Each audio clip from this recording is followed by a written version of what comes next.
Amém, eu sou o Tércio, um dos Tércios dessa igreja, e é uma alegria a gente se encontrar mais uma vez aqui. Você que vem pela primeira vez, sinta-se bem no nosso meio. Nós estamos no meio de uma série de mensagens.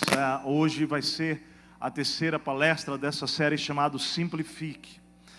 Mas antes de entrar na série de mensagens, eu queria dar um feedback para vocês, porque nós oramos há 3 semanas pelo julgamento daquele missionário na Turquia, missionário americano, e nós queríamos dizer que o julgamento foi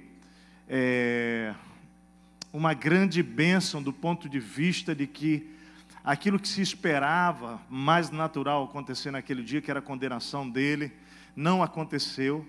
Houve uma defesa extraordinária, inclusive do próprio missionário, e o julgamento, ele então não se confirmou a condenação, e dia 7 de maio agora terá um novo julgamento. Então eu peço que vocês continuem orando por ele, pela família, pela esposa.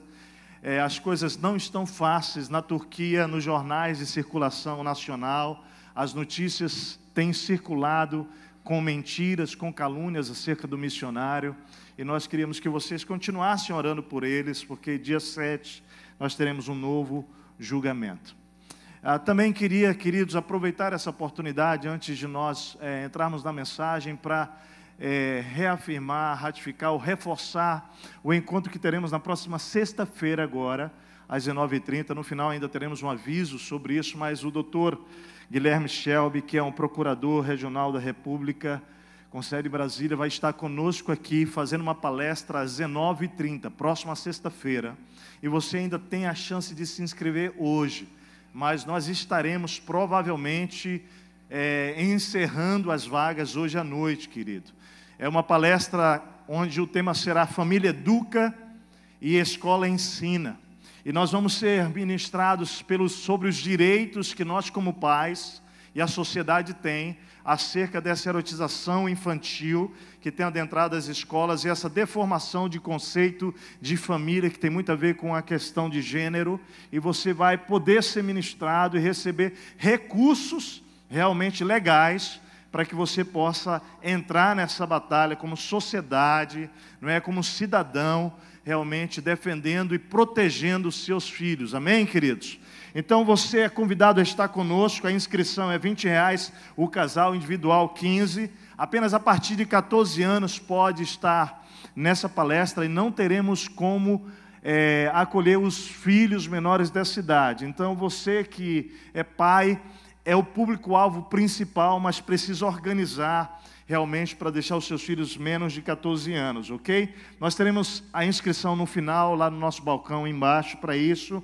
A cantina vai estar funcionando a partir das 8 horas aqui, então você pode vir direto do trabalho e teremos comunhão aqui. O público-alvo, como já disse, os pais são os mais importantes, famílias, advogados, assistente social, professores e pedagogos, vai ser muito importante para vocês também, psicopedagogos, psicólogos. Então está aberto. E você que deseja saber mais, não é? Então não perca, é um grande privilégio como igreja recebermos esse homem aqui, que tem sido realmente uma bênção em todo o Brasil.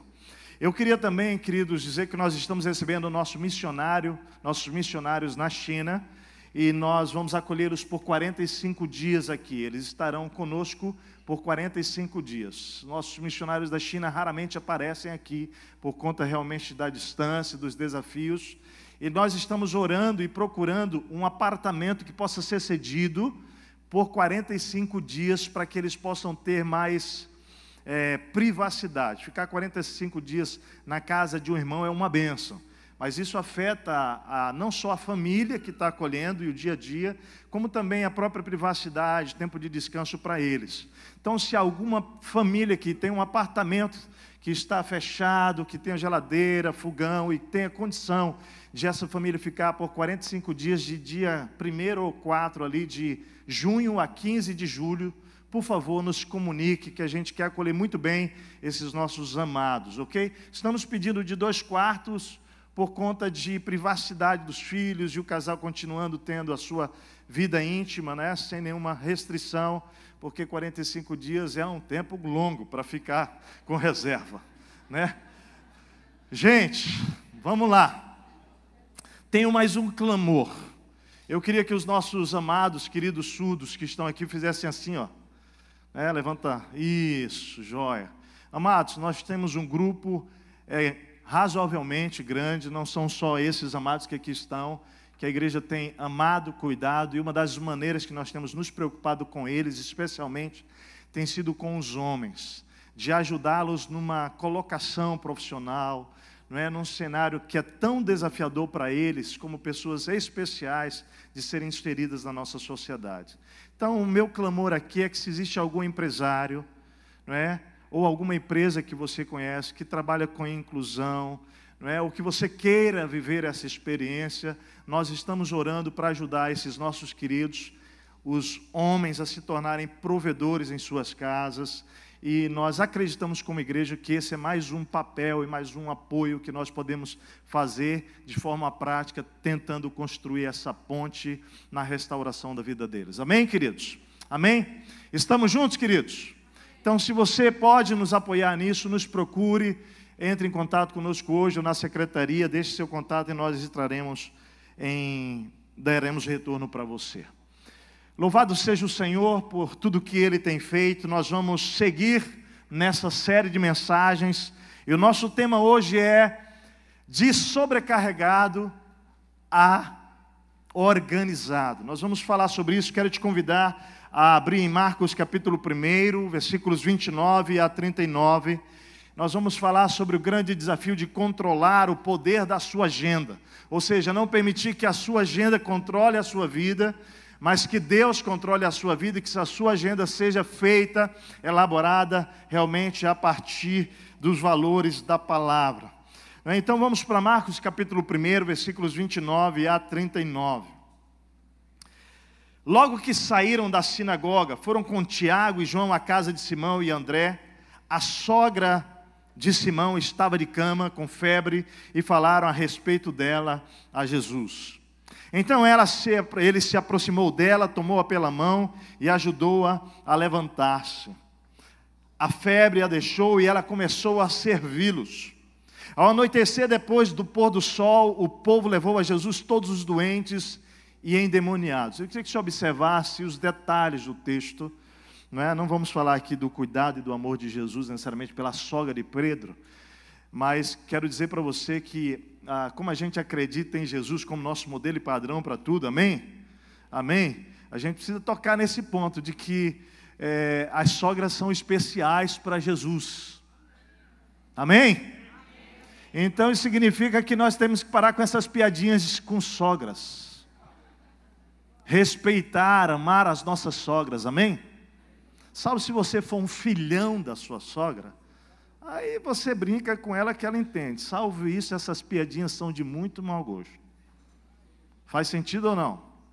Você sabia que magoa? Magoa. Tem sogra ferida com genro por conta de piadinhas de mau gosto. Então eu queria dizer que Jesus ama as sogras. Ele curou a sogra de Pedro. Então vamos seguir o exemplo dele, amém? Ao invés de você fazer piada, vai lá, ora, abençoa, diz que ama, porque de fato elas são bênçãos. Eu não sei a sua, mas a minha é como uma mãe para mim. De fato, tenho muito amor por ela. Então vamos lá? Diz que ao anoitecer, olha só, depois do pôr do sol, o povo levou a Jesus todos os doentes e os endemoniados. Você imagina, Jesus tinha trabalho de sogra, tinha ou não tinha?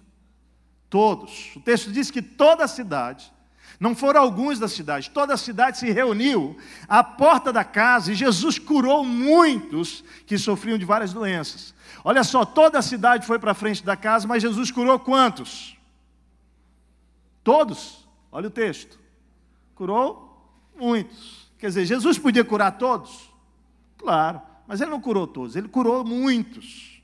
Para a gente entender o processo. Toda a cidade se reuniu. E Jesus curou muitos que sofriam de várias doenças. Também expulsou muitos demônios. Não permitia, porém, que esses falassem, porque sabiam quem Ele era. De madrugada, quando ainda estava escuro, Jesus levantou-se, saiu de casa e foi para um lugar deserto, onde ficou orando. Simão e seus companheiros foram procurá-lo e ao encontrá-lo disseram: Senhor, todos estão te procurando. Imagina a cena. Jesus estava lá de madrugada orando naquela região deserta, e o texto diz que então o Simão, Pedro e os seus companheiros, os discípulos, foram procurar Jesus e falaram: Jesus, e aí, tem trabalho para você, cara, você está orando demais. É mais ou menos isso que está acontecendo aqui. Tem gente precisando de ajuda e você não para de orar. E aí eu quero que você observe a resposta de Jesus. Jesus respondeu: vamos para outro lugar. Tipo assim, ó, vamos, pega um barquinho, vamos para outro lugar. Eu imagino a crise na cabeça dos discípulos. Não, mas espera aí, tem uma multidão te esperando. Jesus dá um nó na cabeça da gente. Porque o natural, inclusive agora, na minha cabeça e na sua, devia ser assim: como se Jesus ama as pessoas, ele é uma pessoa que é puro amor, uma pessoa que é puro, como é que ele decidiu ir para um outro lugar? O texto diz que ele vai para outro lugar, para outros povos vizinhos, para outras aldeias, para que também lá eu pregue. E aí ele diz: foi para isso que eu vim. E aqui ele vai falar da missão dele. Presta atenção, quando ele diz foi para isso que eu vim, e ele diz vamos para outras aldeias agora, ele está identificando para os discípulos que a agenda dele está ligada à missão dele. Você consegue entender isso? Vamos começar por aqui o princípio. Nós vamos falar de agenda hoje. A tua e a minha agenda, elas precisam estar conectadas com a nossa missão nessa terra. Então ele percorreu toda a Galileia, pregando nas sinagogas e expulsando os demônios. Eu queria que você continuasse olhando o texto comigo, porque logo depois dessa situação, o texto diz que Jesus cura um leproso.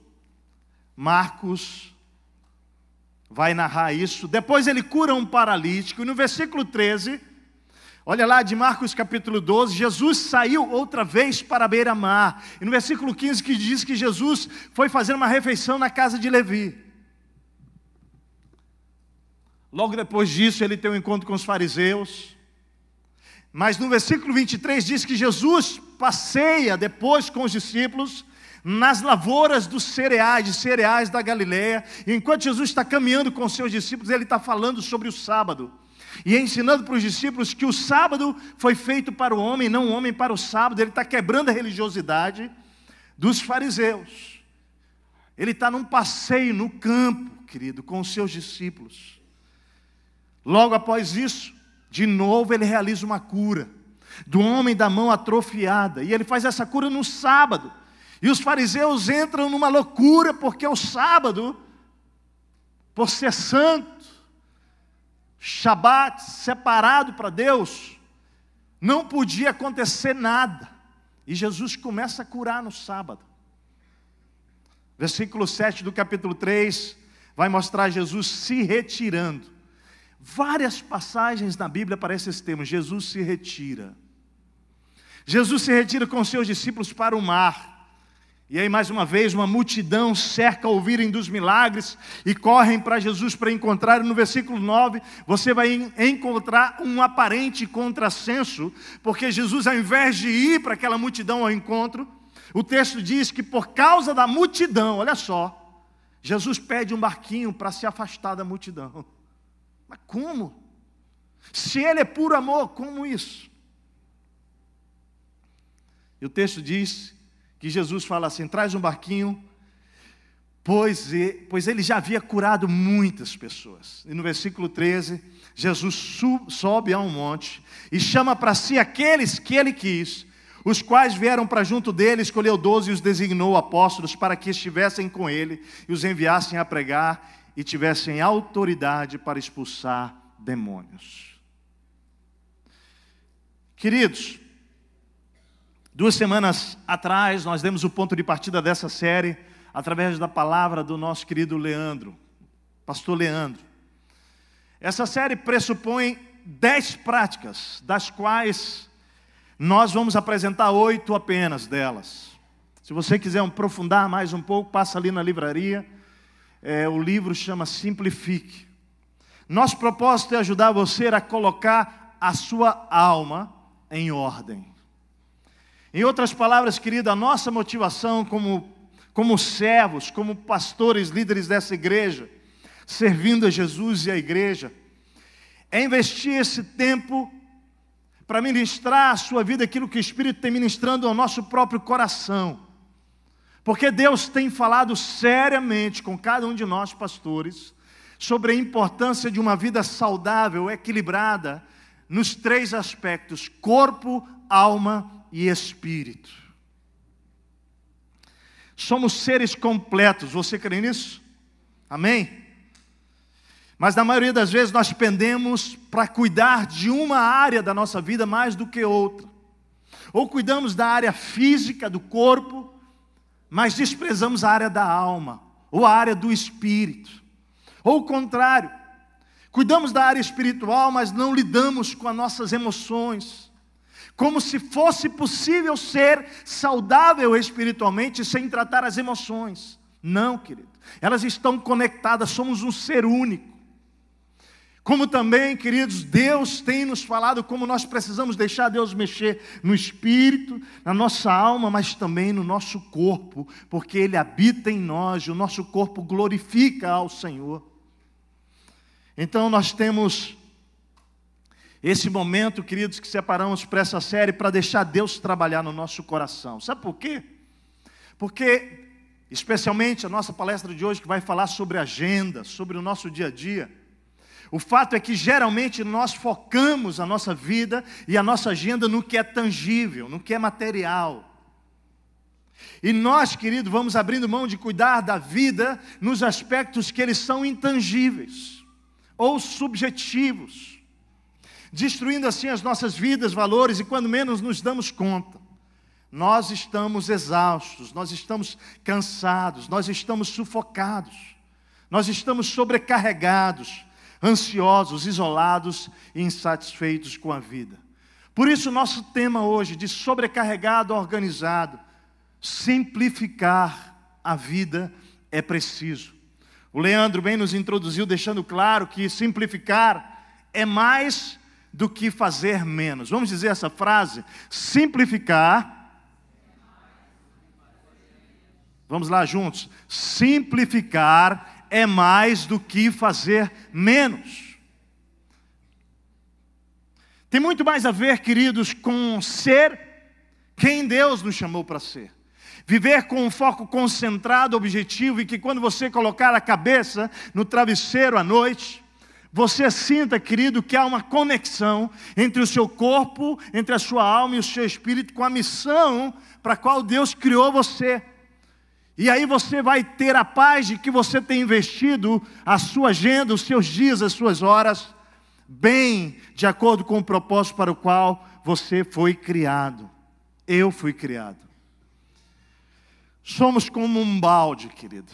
Tenta imaginar, visualizar mesmo um balde, que ele precisa ser reabastecido constantemente para manter na plenitude. Se não formos intencionais em mantê-lo cheio, na perspectiva espiritual, alma e corpo, nós vamos ao pouco nos esvaziando e vamos nos sentindo sobrecarregados e naturalmente cansados. Na primeira palestra que o Leandro fez, ele nos propôs um plano de reabastecimento, que se formos intencionais em aplicá-los na nossa agenda, querido, ajudará você e eu a mantermos uma vida saudável, equilibrada e frutífera. E aí naquele plano de reabastecimento, o Leandro falou de alguns aspectos. Ele falou de pelo menos 5. Por exemplo, ele falou sobre a importância de nós nos conectarmos com Deus, alimentar a nossa fé, que isso nos abastece, isso nos energiza. Ele falou sobre a importância da conexão emocional. O primeiro aspecto aqui com Deus tem a ver com a parte espírito. Mas a segunda, quando ele falou sobre a importância de nós nos amarmos, de nós investirmos tempo na nossa família, cuidarmos uns dos outros e daqueles que nós amamos como se fossem família, amigos, pessoas, que quando você se desconecta de pessoas, a sua alma seca. Por isso que pessoas feridas emocionalmente, pessoas que criam barreiras com outras pessoas e se isolam e se afastam, elas adoecem, porque pessoas precisam de Deus, mas pessoas precisam de pessoas. Sem pessoas nós morremos, queridos. Ele falou sobre o trabalho que satisfaz E quando nós trabalhamos com algo que amamos, que nos satisfaz, isso abastece não só a nossa alma e espírito, mas até o corpo. É incrível.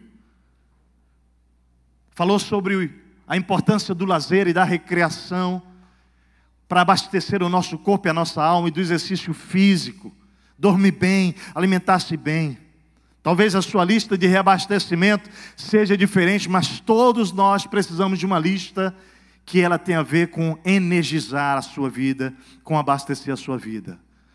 Eu lembro muito bem, lá nos Estados Unidos, nos 9 meses que nós passamos, quase 9 lá, que o nosso tanque, eu posso dizer para você, que ele ficou muito cheio. Nós conseguimos equilibrar essas coisas. Mas, amado, eu estava fazendo exercício essa semana do meu balde, né? E eu fiz um desenho com o meu balde, e eu pintei com o verdinho aqui, que vocês não vão conseguir ver, que é até onde que o balde estava. Eu botei mais ou menos uns 65%, 70% do balde. Não enchi. E na minha integridade com Deus, eu estava exatamente admitindo que tem áreas que eu preciso lidar melhor. Então, quando nós vamos falar de agenda, que eu queria que você soubesse que quem está aqui hoje, ministrando, entende que está no processo de crescimento nessa área. Você vai entender um pouco da minha história, não é? E aqui eu coloquei em relação ao que está cheio, minha relação com Deus, minha relação com família, minha relação com o trabalho. Eu sinto que essas coisas estão bem, mas quando chega na área da recreação, quando chega na área de atividade física, né, eu percebo ainda a instabilidade na minha vida. Eu percebo ainda a necessidade disso se equilibrar, disso ser saudável. Por isso, amados, eu quero convidar vocês a fazer a sua própria checagem hoje à noite. A pergunta é: o que reabastece você? O que lhe repõe as energias? E dessa sua lista, qual delas você está mesmo incluindo na sua agenda semanal? Por exemplo, se você sabe que tempo com pessoas que você ama abastece você, você precisa checar se isso faz parte da sua agenda mesmo, de fato ou não. Passar tempo com seu filho, com sua filha, com seu esposo, com amigos. Seu tempo com Deus, faz a checagem. E nesse ponto, querido, o grande desafio é manter esses repositores de energia em equilíbrio, criando o hábito de priorizá-los. Uma vez que eles enchem o meu e o seu tanque, querido, e mantêm a minha vida não apenas em movimento, mas nos leva a viver na capacidade máxima. Eu gostei da expressão que o Leandro usou, sendo a minha melhor versão. Você pode dizer isso? Deus me criou, repete isso. Deus me criou. Vamos lá, eu falo e depois você repete. Deus me criou com todo amor e Ele deseja que eu seja a minha melhor versão. Diga para o seu irmão, Deus quer que você seja a melhor versão que Ele tem para você. Melhor versão. Agora, querido, se você se sente sobrecarregado, desorganizado, com a sensação de que está sendo sugado, consumido pela sua agenda, com frases do tipo, né, não tenho tempo, cara, eu ando sobrecarregado, tenho a sensação, querido, de que você não consegue colocar uma agulha no meio dos seus compromissos, né? Nem fazer qualquer manobra para encaixar algum desses fluxos repositores de energia. Então, bem-vindo à série Simplifique. Como mudar? Como sair desse cenário de sobrecarregado para uma vida organizada? Eu queria te convidar então a 3 paradigmas, a 3 ponderações essa noite. Primeiro, olha só, olhe para a sua agenda como uma tensão a ser administrada e não como um problema a ser resolvido. Para quem é antigo dessa igreja, conhece esse conceito. Nós já falamos sobre o tema tensão a ser resolvido, a ser administrado e problema a ser resolvido há muitos anos aqui. Mas eu queria aplicar a esse contexto de agenda hoje. Porque, querido, muitas vezes na vida nós estamos lidando com problemas a serem resolvidos como se fossem tensões a serem administradas. E às vezes estamos lidando com tensões a serem administradas como se fossem problemas a serem resolvidos. Por exemplo, a imoralidade na sua vida, não é uma tensão a ser administrada. É um problema a ser resolvido. O que é uma tensão a ser administrada? São os impulsos sexuais que eu e você recebemos de Deus, amém? E que é um presente, e que é bênção. Não é problema. Deus não deu impulsos sexuais para mim e para você ser um problema para nós. Tudo bem, gente? E se for bem administrado, será uma grande bênção na sua história de sexualidade. Agora, se você não souber administrar os seus impulsos sexuais, glorificando a Deus com eles se tornarão na sua vida um problema grave. Vão te levar à promiscuidade, à dependência, não é? A se tornar escravo do prazer, da sexualidade. E aí nós temos um problema que precisa ser o quê? Tratado, lidado. E você não pode olhar para ele como uma tensão a ser administrada. E uma das coisas importantes da vida é você aprender a fazer essas diferenças na história da sua vida. Vem cá, eu estou diante de um problema ou eu estou diante de uma tensão? Eu tenho que tratar isso e resolver porque é um problema, ou eu tenho que aprender a administrar isso na minha história de vida? E aqui nós estamos diante dessas situações. A agenda, a sua agenda de vida, a minha agenda de vida, não é um problema a ser resolvido. É uma tensão diária, constante, que eu e você vamos precisar aprender a lidar. Amém? Entende isso? E Jesus passou por isso. O tempo todo Jesus estava lidando com a tensão de equilibrar a sua agenda. O que Jesus era determinava o que ele fazia, mas, presta atenção, havia sempre pessoas pressionando Jesus para fazer coisas a mais do que ele entendia diante do Pai que ele tinha que fazer e realizar. Então, a vida de Jesus foi um grande modelo, e é para mim e para você, de que nós precisamos. Respira fundo aí. Até eu vou respirar, que eu sou tão agitado. Estou falando de um negócio desse e estou agitado. Vamos respirar fundo? Respira. Olhar para Jesus, queridos, e perceber que ele não vivia a agenda dos discípulos e nem a agenda da multidão. Ele vivia a agenda que Deus tinha para ele. E ele vai lidando com isso com uma tensão. E aqui é a primeira lição. A sua agenda, a minha agenda, ela precisa ser tratada como uma tensão a ser administrada e não um problema a ser resolvido. Em 2005, havia 4 anos que nós havíamos chegado nessa igreja, eu e Martinha. Eu cheguei num ponto de estresse tremendo na minha vida. Eu tinha 33 anos, 13 anos atrás. Queridos, a minha vida tinha chegado a uma tremenda desordem. Eu estava agitado, acelerado. Tem algum papel aqui? Por isso vocês estão rindo de mim aí. Saiu? Expirou? Aí. Viu como eu percebo vocês, né? Vocês gastaram, né? Queridos, foi um momento muito difícil para mim, porque naquela vida agitada que eu estava levando, e hoje eu posso dizer isso, naquele tempo eu não entendia, eu me sentia importante com o tanto de compromissos que eu tinha.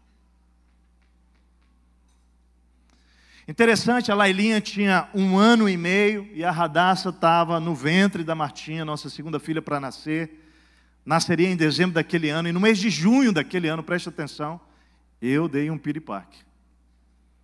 E foi ali que eu comecei a perceber que esse balde que somos nós, ele precisa ser equilibrado entre corpo, alma e espírito. Senão nós vamos pifar. Eu estava trabalhando demais, exacerbadamente, e as outras áreas da minha vida estavam secas. Só para você entender, meu próprio tempo com Deus como pastor ele estava comprometido, porque eu parava naquele tempo para estudar a Bíblia, para pregar, mas não mais para ter uma comunhão com o Senhor. É importante você entender que pastores às vezes estão secos, ainda que estejam se preparando para pregar. Era o meu caso em 2005. Minha família foi ficando de lado, Martinha, Lailinha.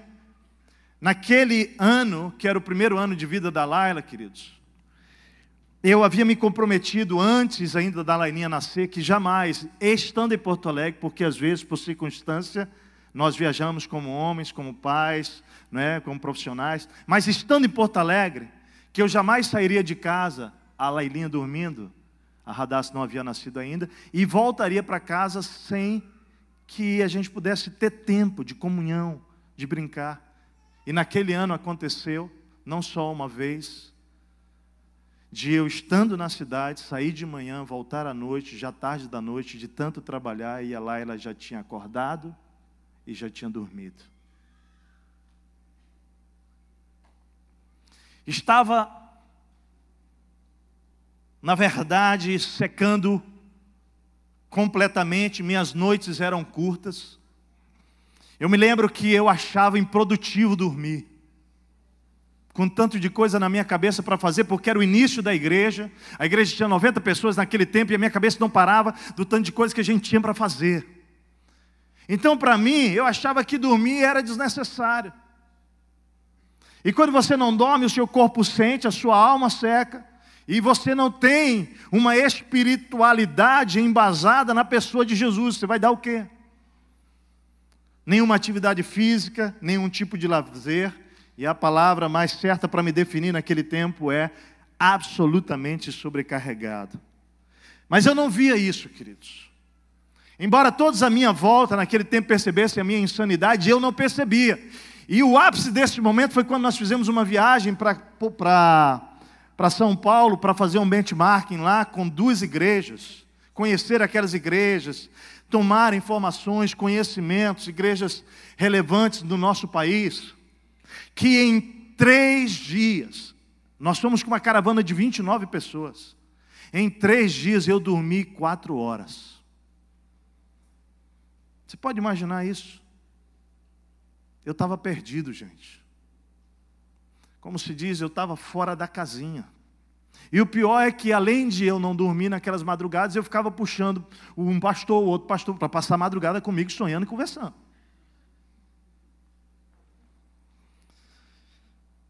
Queridos, o resultado disso foi quando nós chegamos aqui em Porto Alegre, sentamos para fazer a avaliação. Depois de 2 horas, fazendo a avaliação daquela nossa viagem, eu fui me levantar. E quando eu fui me levantar, eu travei exatamente nessa posição.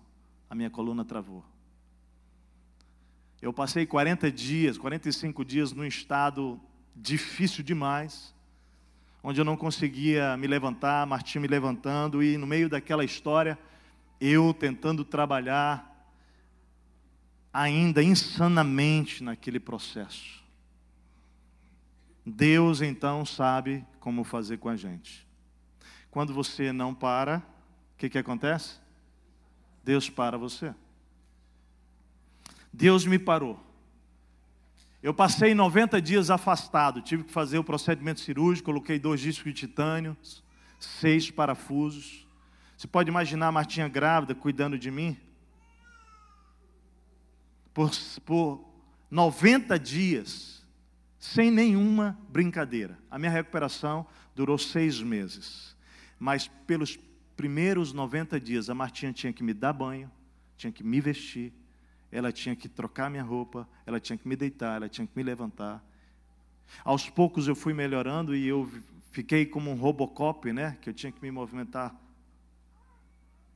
assim. Foi uma coisa terrível. Foi pesado. Lailinha, a Radacinha nasceu. Minha mãe veio para ajudar, porque eu ainda estava em recuperação. Mamãe veio para ajudar a Martinha, né? Foi bênção, mas nos primeiros dias que ela estava ajudando, ela quebrou o pé. Então a Martinha teve que cuidar também da sogra. A Martinha é uma santa.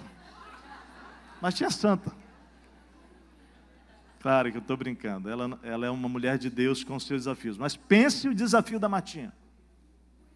Deus estava me tratando, mas estava lá também tratando a Martinha, né? Vai crescer também, Martinha. E foi um processo difícil para nós. Não foi fácil. E naquele período, presta atenção, eu aprendi, querido, que eu precisava lidar diferente com esse assunto da minha vida. Que a minha agenda, ela precisa observar, ela precisava observar a minha vida como um todo. E que a agenda é sim uma atenção a ser administrada, que eu sempre terei que estar atento a ela, ou eu vou me perder novamente no meio do caminho. E aí, querido, ouça, não tenta lidar com a sua agenda como se um dia tudo vai ficar perfeito. Não, você precisa apenas aprender a lidar com ela como uma tensão. E desde lá, de 2005, eu passei a olhar intencionalmente com a Marta para essa área da nossa história, para aprender a administrar a nossa agenda com Jesus. E aí, de lá para cá, eu posso dizer isso, e digo isso com temor, mas posso dizer com paz, que muita coisa mudou na nossa vida. Meu tempo com Deus, Ele como prioridade na minha história, minha família como prioridade, o trabalho no seu devido lugar. Eu ainda me vejo claramente como uma grande oportunidade de crescimento quanto ao cuidado com a minha saúde. Esse é um grande desafio para mim, dentro da minha agenda, colocar essa área que é fundamental. O lazer, a recreação. Meu balde hoje está, como eu disse, 70%, 65%, porque eu preciso crescer nessa área. Aprendi que é uma atenção a ser administrada até o último dia da minha vida. Não um problema a ser resolvido. Todo dia, presta atenção, coisas novas vão tentar dominar e entrar na sua e na minha agenda. Sim ou não? Que às vezes não tem nada a ver com o que Deus tem para a sua agenda. Por isso é uma atenção a ser administrada. Segundo lugar. Segunda ponderação sobre esse tema, de uma vida sobrecarregada para organizada, é: decida viver a sua agenda com base numa vida de significado e não de sucesso temporário. Queridos, aquele tempo, 2005, foi fundamental na minha história pessoal para uma mudança de conceito de vida. 13 anos atrás, com 33 anos, 8 anos de casado, 2 filhas, uma recém-nascida já, então, e a de 2 anos, Lailinha e Radacinha, uma igreja em pleno desenvolvimento. Deus, então, viu a minha situação e Ele me faz chegar um livro nas mãos. O livro é um presente da minha mamãe, não sabia como é que eu estava por dentro. Ela me manda o livro, e o livro era Etapas da Vida, ou melhor, não, era A Arte de Virar o Jogo no Segundo Tempo da Vida. Peguei aquele livro e Deus começou a mexer na minha história. Deixa eu te dizer, eu fui entender que aquela cirurgia de coluna, ela era muito mais um pretexto para a cirurgia que eu precisava viver no meu coração. Deus queria trabalhar no meu coração. E Ele começou, querido, a tratar o meu interior. Eu descobri que estava absolutamente sem as rédeas da minha vida, na verdade nunca tive mesmo, só que a razão era terrível. Não havia deixado Deus tocar em minha agenda, esse era o grande fato. Fazer a minha agenda, ordenar a minha agenda, colocar os seus valores na minha agenda. Na verdade, querido, minha agenda tinha muito mais a ver com uma grande lacuna na minha alma, que era a falta de senso de valor. Eu aliava o meu valor com a minha competência. Eu aliava o meu valor com o meu desenvolvimento, com a minha produtividade. Por isso, uma agenda abarrotada, atendendo pessoas descontroladamente. Pasme com o que eu vou lhe dizer, e eu tenho vergonha de dizer isso hoje. Mas naquela fase, querido, eu cheguei a trabalhar 12 a 15 horas por dia, 6 dias da semana. Se você fizer a conta disso aí, querido, eu estou falando de 72 horas a 90 horas por semana.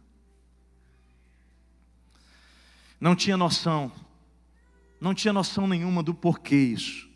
Mas Deus me fez ver algo mais profundo dentro de mim. Naqueles 90 dias, querido, o Espírito Santo me mostrou que a minha agenda lotada, que aquela correria tinha a ver com uma lacuna na minha alma. Achava aquilo um sinal de um excelente trabalhador. Quando alguém chegava para mim naquele tempo e falava assim: pastor Técio, eu sei que sua agenda é cheia, tal, mas eu queria... Gente, quando as pessoas falavam isso, eu me sentia bem. Porque a lacuna emocional relacionava valor com competência. Então, em outras palavras, eu estava dizendo o seguinte: eu sou um cara trabalhador e competente. Mas era um engodo, era uma mentira, era um vazio, era um sofisma. E quantos de nós estamos vivendo exatamente essa mesma realidade, em que a nossa agenda é dominada pelo trabalho, por causa de sofismas e mentiras que nos definem? A propósito, a nossa sociedade define que nós temos valor pelo que nós somos, o que nós temos, não é isso? Por isso tem tanta gente correndo atrás do vento para juntar, como se isso pudesse realmente trazer para você e para mim algum tipo de realização. O Senhor foi trabalhando na minha história. Hoje, quando eu ouço esse tipo de frase, eu preciso dizer para você que pisca uma luzinha amarela para mim, dizendo que eu estou em perigo. É claro, querido, sem dúvida, a igreja naquele tempo tinha 90 pessoas e hoje, não é, nós crescemos tanto que os compromissos aumentam proporcionalmente, mas hoje algo mudou dentro de mim. Sabe o que foi? O entendimento de que a minha agenda, ela pertence a Deus e não mais aos outros e nem a mim mesmo. Por isso eu consigo hoje dizer não. Talvez alguns de vocês aqui recebam ou tenham recebido não de mim. Eu quero que você saiba que esse não tem a ver com uma transformação profunda de Deus na minha vida, de não guiar a minha agenda mais pelos outros, mas ter uma agenda administrada que glorifique ao Senhor. Naquele tempo, querido, eu atropelava tudo, atropelava a família, atropelava a saúde, atropelava tempo com Deus. Hoje não. Hoje eu sei que eu preciso fazer as coisas com o ritmo das batidas do coração. Se você olhar para Jesus, como é que Jesus fez? Jesus servia, você viu no texto? E ele o quê? Se retirava. Ele servia e ele pausava. E você sabe que na criação, nós recebemos uma orientação de que eu e você precisamos aprender a pausar como princípio na nossa vida, porque nós não somos máquina, nós somos pessoas. E como Jesus, a minha responsabilidade passou a ser, no meu entendimento, multiplicar a liderança para que ao meu lado, junto com a Marta, possamos servir pessoas, ministrar pessoas, socorrer. Agora escuta, igreja, especialmente você que veio de uma outra igreja e que talvez ainda tenha a mentalidade de que pastor é que faz tudo numa igreja. Nós não acreditamos nisso aqui. A propósito, nós temos uma convicção teológica profundíssima aqui, de que você é sacerdote e que a unção do Espírito, que está sobre todos os pastores, está sobre a tua vida também, amado. E que nós vamos cuidar dessa igreja uns aos outros. Não é um, nem dois, nem três, nem seis, nem 10 pastores, mas é eu e você na unção do Espírito, amando e servindo uns aos outros aqui, amém? Então aqui não tem ungidão. O ungidão aqui é o Espírito Santo de Deus na pessoa de Jesus, amém? E nós também fomos ungidos, mas na mesma capacidade para realizar a obra de Jesus.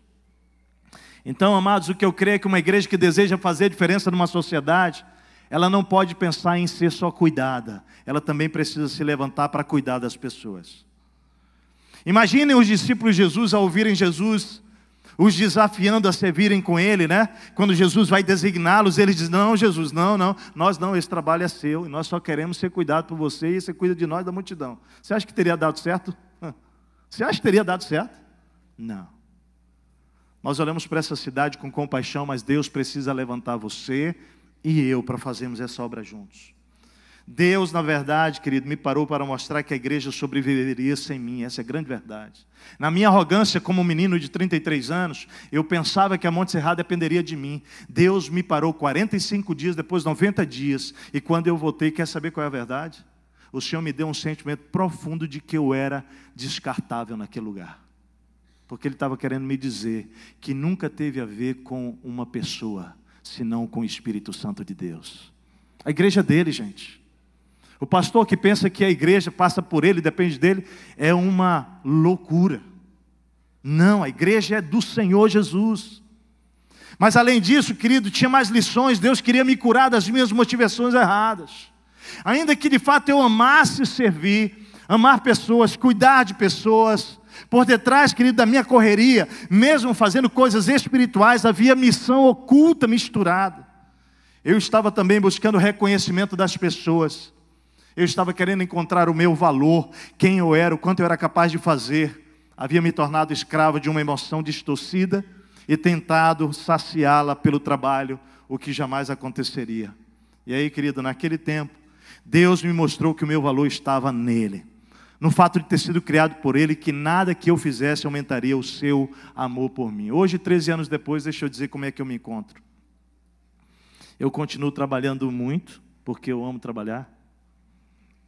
Faço o que amo, com dedicação e amor. Mas desde 2005, querido, após aqueles 90 dias parado, eu comecei a buscar uma vida de significado eterno e não mais de sucesso temporário. O que Deus quer de mim, presta atenção, é que eu dê o meu máximo procurando a aprovação de quem, queridos? Dele. O que Deus quer de você é que você dê o seu máximo procurando a aprovação dele. Nem a minha própria aprovação, nem a sua aprovação, nem a de homens. E Paulo tinha isso claro. Primeira carta aos Coríntios, capítulo 4, versículos 1 a 7. Quando havia uma bobagem dentro da igreja de Corinto, dizendo, eu sou de Paulo, eu sou de Apolo, não, eu sou de Cristo, eu sou de... Paulo vai ensinar sobre isso, olha o que ele diz.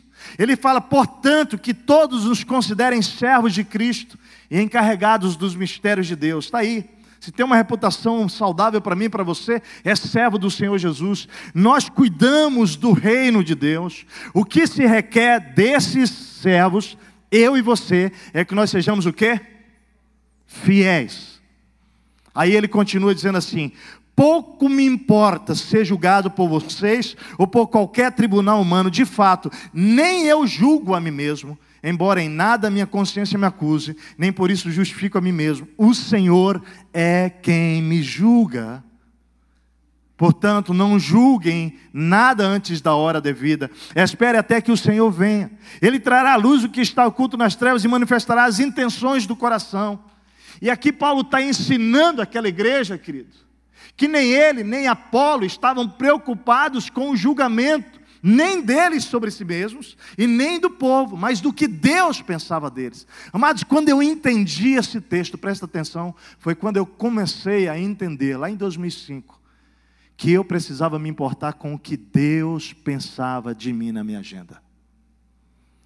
Se tem uma coisa que todo mundo vai passar, eu aprendi essa frase já há muitos anos, diz assim, ter uma atitude positiva para com a vida, não significa dizer sempre sim a tudo e a todos, mas significa também dizer não a tudo aquilo que pode destruir e degenerar a tua vida.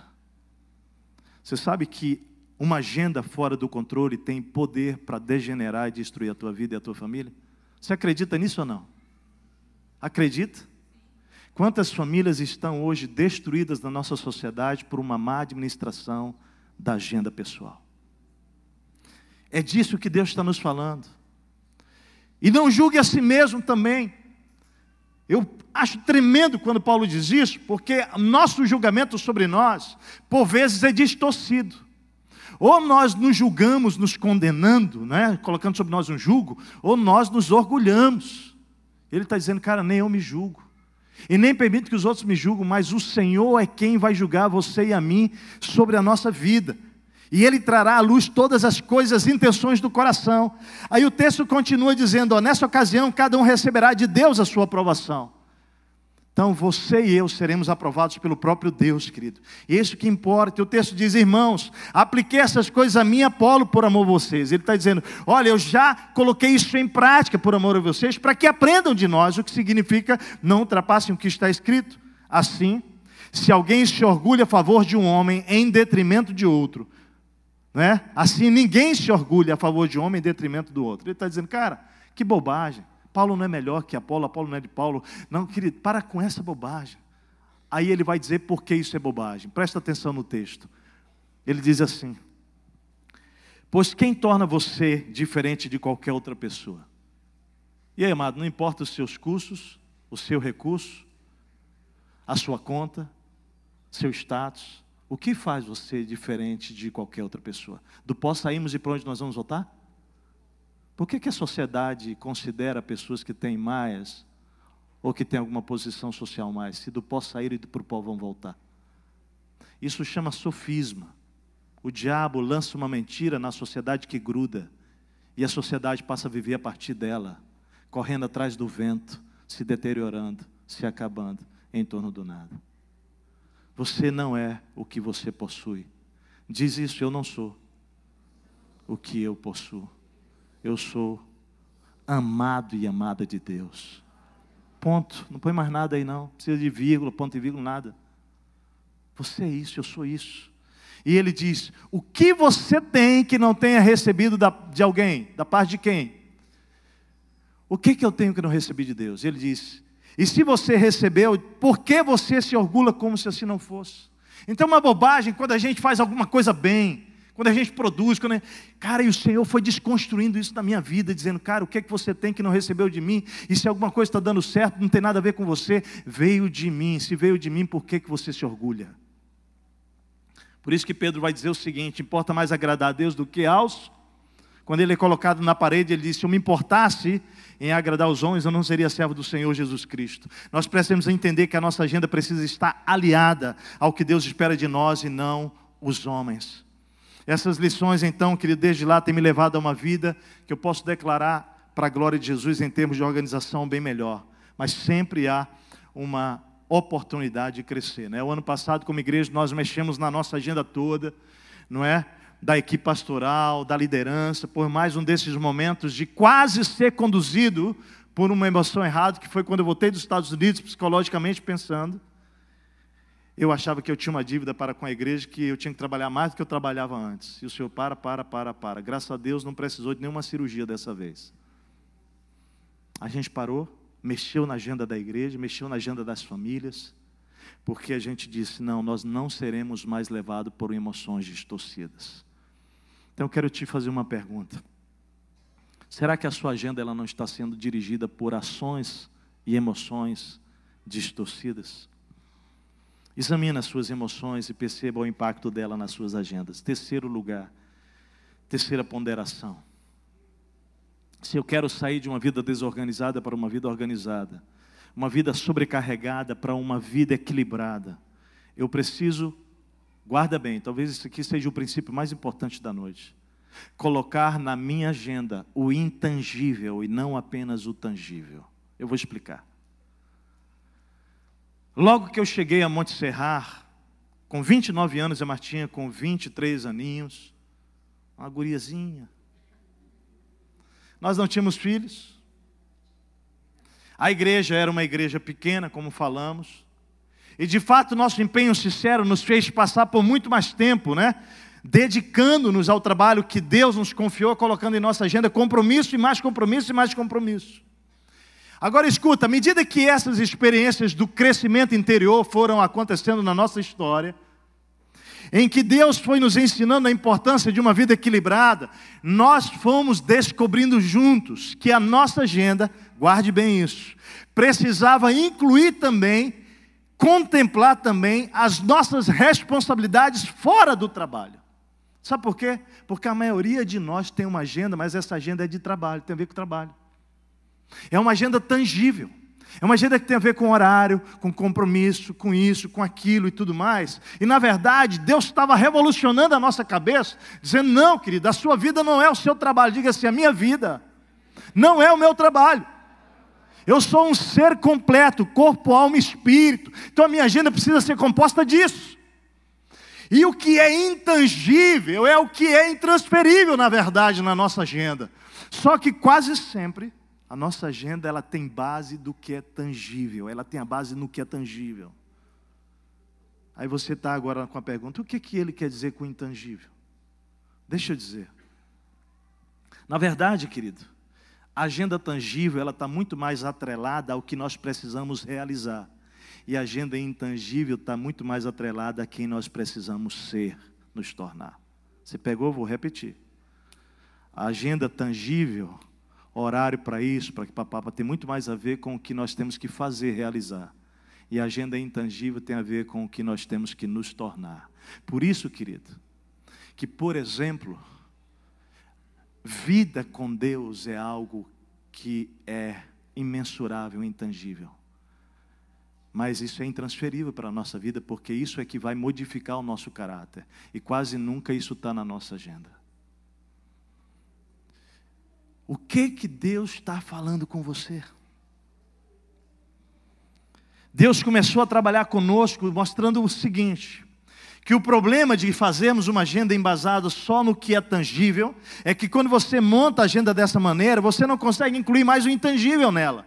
Jesus, quando você olha para Ele, para a agenda dele no Novo Testamento, você vê que Ele sempre produziu, vamos lá, Ele produziu, mas ao mesmo tempo Ele o quê? Descansou, certo? Ele produziu, mas Ele pausou na presença do Pai. O tempo inteiro Jesus fazia esse movimento, que é a batida do meu coração, amado. É a batida do seu coração. Ele vai, você pega, sabe aquele movimento, sabe? Você vê como é que é? Ele tem assim, ó, aí ele tem assim. É a dinâmica da vida que Deus tem para mim e para você. E o texto que nós lemos no início mostra exatamente esse equilíbrio na vida de Jesus. Você viu, né? Ele cura a mulher de Pedro, a sogra de Pedro, e logo ele se recolhe. Quando o pessoal traz os doentes, ele cura e logo ele se recolhe, ele se retira de madrugada. E ele vai para um lugar escuro para ele ter comunhão com o Pai. O que ele está fazendo? Ele está se reabastecendo, querido. Quando os caras chegam lá dizendo que ele estava orando demais, que tinha muita gente esperando, e ele diz, não, vamos pegar o barco, vamos para o outro lado. Ele está equilibrando a sua vida. Depois ele chega lá, ele cura um leproso, ele cura um paralítico, mas a Bíblia diz que novo ele sai outra vez para a beira-mar. Depois ele vai fazer uma refeição na casa de Levi, ele está se reabastecendo, querido. Há uma dinâmica na vida. Depois ele se encontra com os fariseus, mas ele sai de novo e vai passear nos campos da Galiléia, nas lavouras de cereais. Lá dialoga com seus discípulos amados. Depois ele cura um homem de mão atrofiada. E o texto diz que Jesus se retira de novo com os discípulos para o mar, querido. Pessoas vêm para ele curar. Milhares de pessoas ao virem. A Bíblia diz que ele manda pegar um barquinho e ele se afasta de novo, querido. Pois ele havia curado muitas pessoas. Jesus era Deus, mas Jesus veio à terra como o quê? Como homem. Filipenses capítulo 2, ele está ensinando como homem o ritmo da vida, para mim e para você.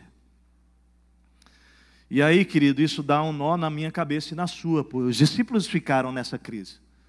O pessoal precisando de ajuda, de milagre, Jesus parando para cuidar da sua vida interior. Ele foi um exemplo, querido. Jesus é um modelo de alguém que fez muitos pelos outros. Amou, serviu, curou, ensinou, expulsou demônios, mas conseguiu equilibrar a sua agenda com aquilo que era intangível. Por exemplo, pausar para ser renovado, orar, estar na presença do Pai, visitar os seus amigos, Marta, Maria e Lázaro. Hora outra, Jesus estava na casa deles lá para pausar, para conversar, para comer. Jesus exercitava-se, querido. Jesus andava o tempo inteiro de um lado para o outro daquelas aldeias da Galiléia. E aí nós vamos aprendendo que ele delegou a missão e repartiu a autoridade, reconhecendo a necessidade da multidão, porque ele olhou para as pessoas, mas o texto diz que naquele contexto de uma multidão, ele reúne 12, chama para si, e ele delega a autoridade para que aquilo que ele estava cumprindo sozinho, agora ele possa repartir e cumprir no coletivo. Sabe o que princípio há aqui? Jesus sabia para o que ele veio.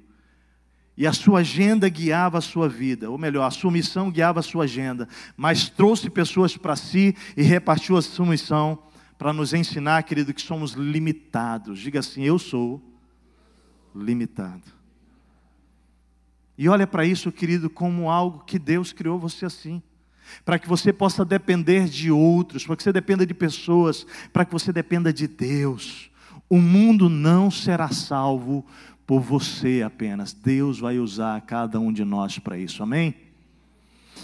Ainda estamos aprendendo com Jesus, querido. Eu estou falando pessoalmente, eu e Martinha, sobre isso. Como fazer uma agenda holística.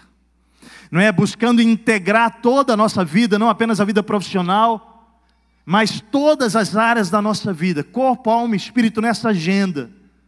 Porque eu e você somos mais do que o nosso trabalho. Nós somos pessoas de carne e osso, corpo, alma e espírito. E cabe a cada um de nós administrar, cuidar e zelar isso. Esse momento nosso, nós estamos cuidando para fazer um acompanhamento nutricional. Esse é o nosso momento de vida, para cuidar e melhorar nessa área, para aumentar a nossa energia nesse ponto. Não é? Então, se você quiser nos ajudar, pode chegar junto. Nós estamos aqui, queremos tratar a nossa vida nessa área. Se tem uma coisa que eu quero com a Martinha, deixar o Senhor mexer. Mexer. Tem que crescer. Porque eu percebo, eu tenho patinado nisso. Ora perco, ora ganho, ora perco. Para com isso, eu preciso equilibrar minha vida. Isso não está sendo bom para a minha saúde, para a minha disposição. Meu corpo sente, queridos. E Deus está falando comigo, cara, eu quero curar você nisso aí. As caídas de um viciado em droga não é diferente de um cara que cai numa questão de comida, de compulsão alimentar. É que a gente, na religiosidade, coloca pesos diferentes. Mas o meu pecado é o mesminho daquele cara louco lá que não consegue lidar com a droga. Você pensa que quando a Coca-Cola aparecia diante de mim, eu vivia uma guerra. Já não vivo tem anos, louvado seja o Senhor. A Coca eu já derrubei a bichinha. Ela não tem poder na minha vida mais. Aí depois eu derrubei os refrigerantes outros, né? Rapaz, estou vencendo. Os doces, é uma guerra. Quem vê isso é só lá em casa. Aí a Lailinha ainda chega, papai, compra um sorvetinho de creme para mim. Aí eu repreendo aquele sorvete de creme, porque é o meu preferido. Aí de vez em quando, né? Ela, papai, quem comeu o sorvete? Eu falei, filho, eu caí. Porque, cara, para você é ridículo, mas quem tem a sua batalha sabe que a sua batalha é um gigante. Minha batalha é pega um sorvete de creme, põe morango e põe leite condensado no bichinho. Meu Deus do céu. Está repreendido. Não me oferece isso. A propósito, quando eu for à sua casa, não me traz sobremesa, que eu estou nessa guerra, nessa luta aí com a Martinha. Né? Mas nós estamos, queridos, estamos vencendo, sem refrigerante. Nossa alimentação já tem 7 anos que eu e Martinha cuidamos com a alimentação. Lá em casa é arroz integral, é pão integral, é fruta, muita verdura. Carne vermelha, rapaz. Eita. Esse Rio Grande do Sul é uma tentação para mim. E a costelinha, gente, a costela. Um entrecô, uma picanha. Mas a gente diminuiu muito carne vermelha lá em casa. Muito mesmo. Temos comido muito mais outros tipos de carne saudáveis. Grãos, castanha. E a gente está indo, está lutando, está na batalha lá, né? Eu e Martinha lutando. Porque, percebe, amado, presta atenção. Deus tem saúde para mim e para você. No corpo, na alma e no espírito. Tem gente querendo me treinar, eu tenho que voltar para o karatê, não voltei. E tá, estamos aí nessa guerra, fazendo as corridinhas lá, leve ainda. Aí, esses dias saí para correr com um irmãozinho aqui que eu não vou nem contar. Ele estava sobrando e eu estava com a língua um palmo para fora. Mas foi uma benção, ele me encorajou, foi lá. Queria, eu e a Martinha, só queremos dizer para você que nós somos todos humanos, mas que nós temos um Deus poderoso, capaz de nos levar a uma vida equilibrada. Ele tem isso para nós, você crê? Construir uma agenda relacionada àquilo que desejamos nos tornar e não o que nós temos que realizar. Tudo bem? Isso faz toda a diferença, toda. Porque não somos aquilo que fazemos. Quando construímos uma agenda com base no ser, o intangível vai entrar lá, vai fazer parte. Por isso, examine a sua agenda e veja o que é lá intocável, intangível, que não faz parte ainda da sua agenda. E pergunta assim, vou dar uma dica de pergunta, é a que eu tenho feito. Se Deus fosse fazer a sua agenda, que o nosso desafio hoje é entregar a agenda para Deus, certo? Se Deus pegar a sua agenda hoje, o que você acha que Ele vai colocar nela? O que você acha que Deus vai tirar da sua agenda? Como você acha que Deus vai investir o seu tempo a partir de hoje, se Ele pegar a sua agenda? Ele vai começar a colocar lá coisas que são intangíveis, que há tempo você não dá atenção. Interessante como a gente define valores, diz que os tem, mas quando a gente pega a agenda, eles não aparecem. Por exemplo, se eu perguntar para você que você crê, não se você está fazendo, se você crê que a sua família é mais importante que o seu trabalho, você vai dizer o quê? Sim. Pega a sua agenda e checa se a sua família aparece lá tanto quanto o tempo que você dá para o seu trabalho. Estou falando que você tem que trabalhar, não. Você não tem que ser preguiçoso, acomodado. Você tem que trabalhar. Você precisa checar as suas prioridades. Quando a gente diz que Deus é mais importante do que tudo, a gente precisa checar a agenda. Porque Deus não é vir domingo, 1 hora ou 2 horas da semana para um lugar que o povo adora. Isso não tem a ver com Deus só. Isso tem a ver com reino, com família, com o corpo de Cristo, com Deus tem. Mas a ver com Deus tem a ver com 3 coisas. Pega aí, levanta o teu dedinho aí. Levanta o dedo aí. Por favor, pode levantar? Agora eu fui mais educado. Desculpa, minha. Eu, faz assim, ó, mexe o dedinho. Eu, o Espírito e as Escrituras. Fala de novo. Eu, o Espírito e as Escrituras. Lá no quarto secreto. Lá no quarto secreto. É o que a gente está dizendo de intimidade com Deus. É lá. Está na sua agenda esse tempo? De fato, uma vida fora de controle impede você simplificar a vida. Ela nos mantém refém das coisas tangíveis, do tipo reunião, compromissos e projetos, sem priorizar adequadamente as intangíveis, em quem você está se tornando, os seus relacionamentos, a sua ligação com Deus e o cultivo da sua fé. A vida simplificada começa com um bom investimento das horas de cada dia. Eu quero desafiar você a sair daqui colocando a sua agenda nas mãos de Deus. Quero terminar, queridos. Com tantos papéis que Deus nos deu, tantas variáveis de missão, homem, mulher, pai, mãe, irmão, filho, filha, amigo, discípulo, profissional, ser humano de corpo, alma e espírito. Ter uma disposição bem pensada da nossa agenda diária e semanal é um dos esforços mais sagrados que podemos empreender, pois ela vai nos levar à nossa melhor versão como pessoa. Leva a sério isso. Importante se levar a sério. Quero concluir. Como você se encontra hoje? Posso dizer, e quero dizer isso com toda honestidade diante de Deus, que há anos a minha agenda se tornou um constante alvo de ajuste. Estou sempre atento para que ela não me domine e nem me guie a fazer mais do que Deus espera de mim. Uma tensão a ser administrada, mas administrada por uma vida agora de significado, não de sucesso oco. Sempre avaliando se ela está abarrotada de coisas tangíveis ou equilibradas pelas ações intangíveis, inegociáveis e preciosas, que por vezes parecem não ter mais valor para a nossa sociedade, mas que deve ter para nós. Então presta bastante atenção.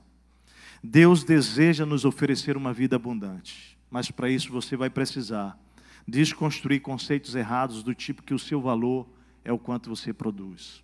Segundo, talvez você vai precisar hoje abrir mão de sonhos ocos e fúteis, inúteis, que o movem a resumir toda a sua vida e agenda da sua carreira. Talvez hoje, querido, você precisa voltar para a sua família abandonada e acreditar que o sucesso não é status, não é uma conta cheia, não são carros de luxo, não é a fama. E que talvez você trocou tudo isso e abandonou sua família. Você precisa voltar lá e dizer: me perdoa. Me perdoa. E talvez Deus possa te devolver a possibilidade de reconstruir.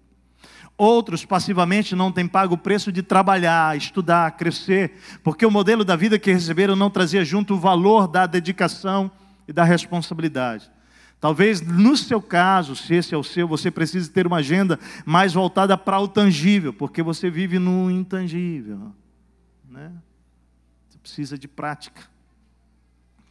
Outros aqui precisam talvez incluir sua vida espiritual, alimentar a sua fé, colocar Deus no centro, entregar a agenda para Ele e passar a viver uma vida de fato a partir do seu relacionamento com Ele. Talvez muitos como eu e Martinha precisamos ainda melhorar na atividade física, no dormir melhor. Estamos procurando mudar nossos hábitos de dormir mais cedo. Como isso afeta o nosso humor, o nosso ritmo no outro dia. Alimentar-nos melhor. E alguns talvez precisam desenvolver melhor a cultura do lazer e da recreação. A palavra recrear vem de recriar-se. Né? Essa semana, sentado com a Laila Radassi, a gente pediu para elas: filhas, como é que vocês acham que está esse balde aqui, né? E elas falaram: pai, acho que a gente está precisando se recriar mais um pouco. Recriar-nos mais. Né? Ela não falou recriar, porque ela nem sabia que era recriar. Falou: nós precisamos, né, sair, nos divertir mais. E terça-feira, feriado, a gente vai sair para nos recriarmos juntos.